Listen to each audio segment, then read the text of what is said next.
Assalamualaikum warahmatullahi wabarakatuh. Alhamdulillahirrabbilalamin. Hari ini kita bisa bertemu kembali dalam mata kuliah pengembangan media pembelajaran. Nah, sebelum mulai materi pada hari ini, marilah kita awali dengan baca doa terlebih dahulu. Doa mulai.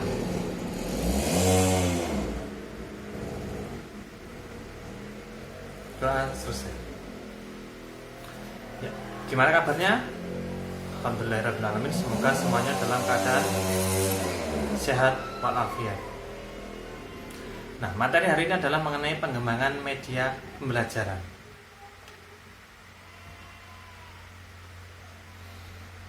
Nah, yang pertama adalah mengenai definisi dan faktor pengembangan media. Nah, mengenai media pembelajaran di sini, mengapa kok diperlukan adanya suatu media? Ya, karena yang pertama adalah realitis empirik, yaitu guru mengandalkan pada dirinya sebagai satu-satunya media atau sumber belajar.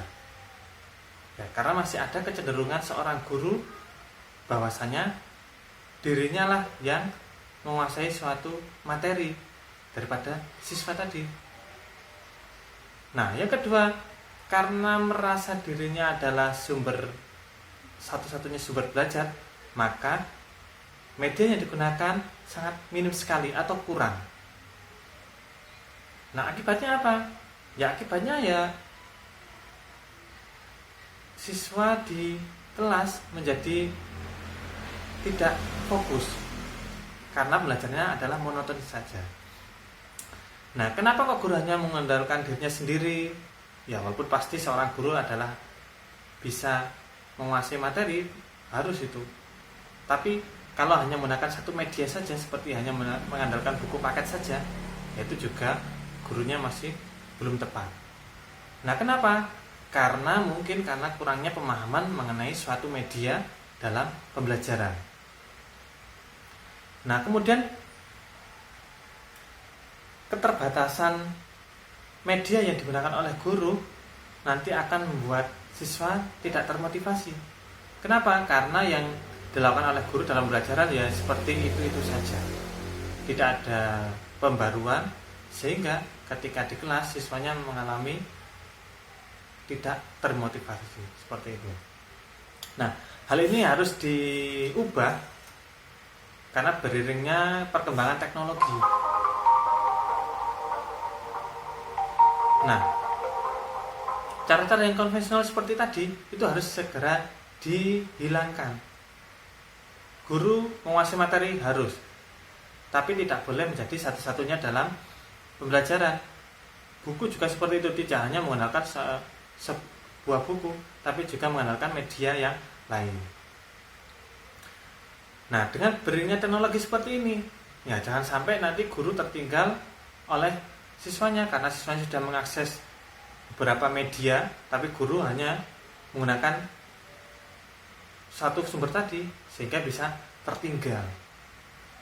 Nah, supaya tidak tertinggal seperti itu, maka guru harus berubah dan salah satunya adalah dengan menyediakan suatu media pembelajaran sehingga materi yang diajarkan nanti tetap, tapi dengan kemasan atau cara menyajikan dengan cara yang berbeda. Nah, bicara mengenai pengembangan di sini adalah pengembangan berasal dari kata dasar kembang, kemudian memperoleh awalan pe dan an. Pengembangan. Kata kembang di sini adalah bermakna tumbuh atau menjadi lebih besar atau lebih banyak. Karena awalnya 1 menjadi 2, menjadi 3, menjadi 4, dan seterusnya. Itu namanya berkembang. Nah, suatu proses yang perubahan ke arah yang lebih tinggi.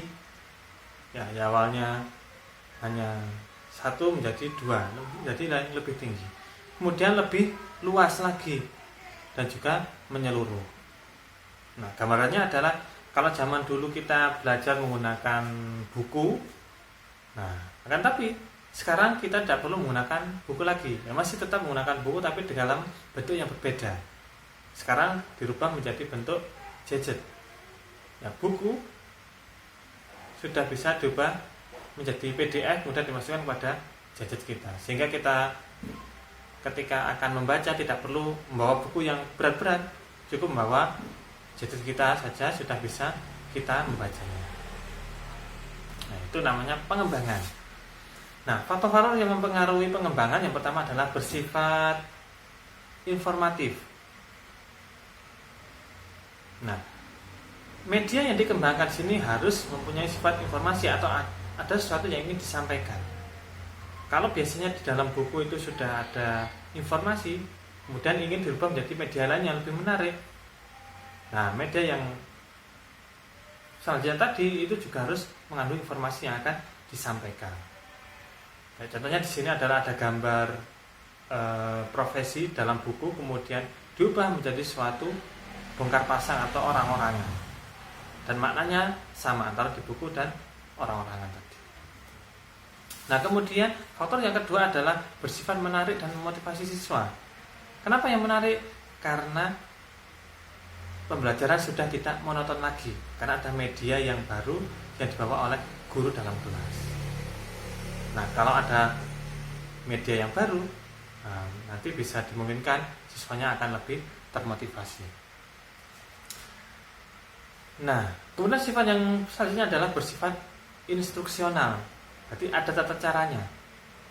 Ya, seperti kita membaca buku itu kan ada tata caranya. Bisa melihat daftar isinya dulu, kemudian nanti mengarah ke halaman berapa. Nah, sama dengan media yang baru disiapkan, itu juga harus ada instruksinya. Kenapa?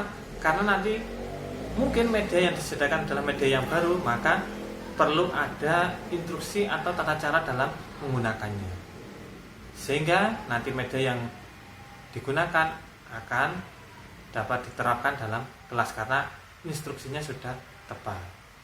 Nah, ini adalah faktor-faktor yang mempengaruhi pengembangan media.